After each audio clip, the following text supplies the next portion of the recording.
How long?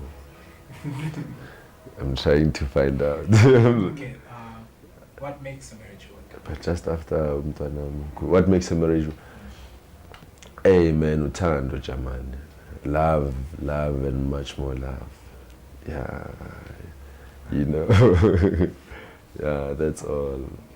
Yeah. Are you married? Yeah, I am married. Yeah, I am married. How's that? Amen. That's divine.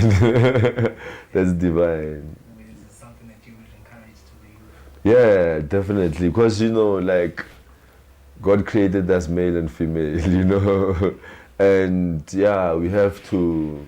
Also, it's another energy that once you become aware of it, that, you know, you have to have someone that you have to share your life with. And it's not many people, because that energy can easily be destroyed, and it can rub onto the children and everyone, you know.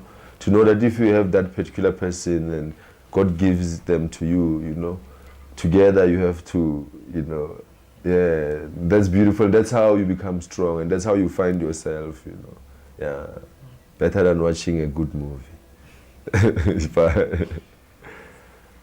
Do you think interracial marriages work in South Africa? In South Africa?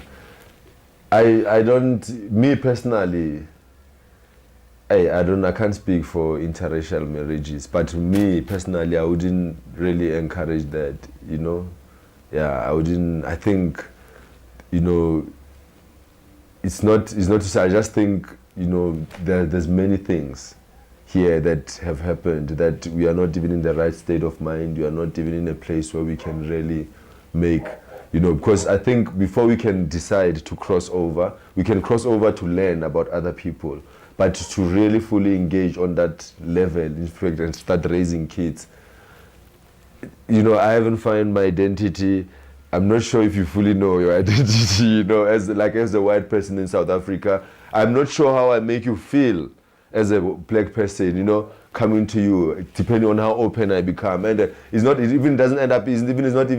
beyond black and white, what I'm trying to say, but more abundant, more visible is that thing of, he's a black man, he's a white person. Like in the newspaper when they say, woman hijacked, what do you think? Oh, a black man hijacked a white woman, or whatever, you know. We still have those stereotypes, and we grow up in that society that you might have a child between two parents, and when this child, you and your wife, you might want to, you know, bring them up like this, but once they move out, some other person is going to remind them something else, and that's going to be something they're going to have to grow up and trying to build a mechanism to fight, to defend themselves against that particular thing, and therefore we find that their energy is used up in another way, you know, and they will grow up to be that thing, you know. And maybe somehow we will grow up with that guilt of saying, eish, you know.